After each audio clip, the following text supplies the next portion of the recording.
Here, Tom Davis, Rick Dempsey, now joined by Baseball Hall of Famer Jim Palmer. And Jim, last night you talked a little bit on the air about Manny Machado and the hustling. And today, what did you see with the 3 hits and the double in the first inning? Well, we all know he can play. I mean, there's nothing personal about Manny. You either run or you don't. It's so simple. So, like Buck Showalter said in his pregame, he said it has been addressed. And you'll see him right here. He's going to hit a double. And he's running. He didn't run in Boston. He turned a triple into a double. Today plays in front of him. Motors. We know he can run. Stole 20 bases last year. Stop. We almost got him too aggressive.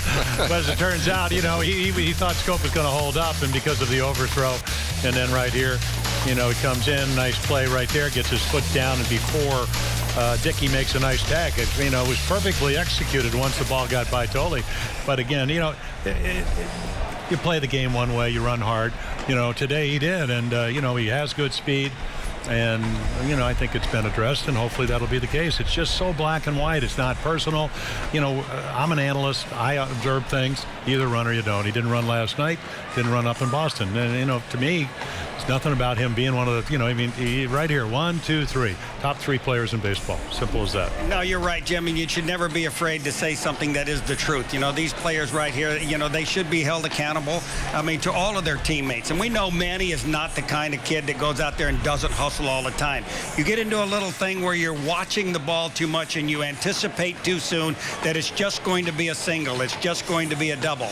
But you can't always do that. Sometimes the best teams and the best players push the envelope. They want to make that defensive player make a play on them all the time, either stop them from taking that extra base, and that's the way you play the game, because you force that defense to make errors and they end up doing it. And sometimes it's the difference of a ball game. How often do you win by more than 2 or 3 games at the end of the season? Yeah, you really speed up the game by hustling, and it's just a simple thing. And the last couple of nights where obviously people go, "Oh, you're on Manny." I'm not on Manny. I'm just on the fact that he didn't run. I love Manny. Everybody loves Manny. He's a fabulous player. I hope he signs here. They give him $300 million, whatever he wants, and we move on from there.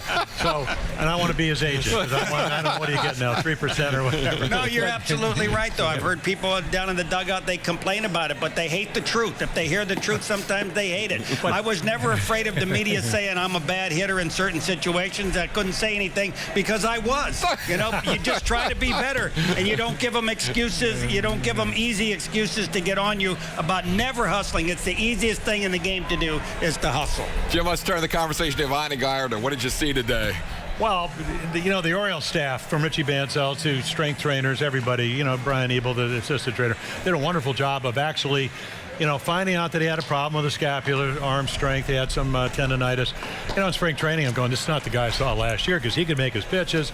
He's not he used to throw 93, 94 in the National League, but he always had a good curveball, always had great ability to make his pitches. That's what we saw today. We saw a little bit more velocity. We saw 92 in the 5th inning when he got in trouble. So I thought he changed speeds well. Hey, Smoke, better fastball hitter. What did he do?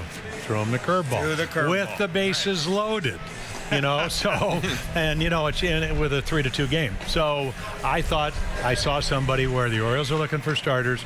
He's an upgrade. And, he got himself back into shape. Maybe, there's a naivety sometimes. I don't care if you're a veteran. It's not that you're lazy or you're not willing to work. Maybe you're not doing the right work. So they gave him a program. He's lost about 10 pounds. And when you get better starting pitching, your bullpen's going to be better. They're missing O'Day, so now all of a sudden you have a little different sequence there. So, and he did it against a team that can flat out mash the baseball. But he's also 4-0 against them now in his career. Well, yeah, but we've been, Demper and I were around enough. You might be 3 for 5 off a guy. Doesn't really matter what you were in the past. What can you do today? This is a team that's scoring 6.5 runs in the month of June. They're 11-5, 20 out of their last 28 for wins. So they came in very confident. 13 runs last night, 13 runs the night before. 18 home runs in 7 games. They hit 5 more. Blah blah blah blah blah, and he shut them down. That's what they needed. As always, we thank the Baseball Hall of Famer.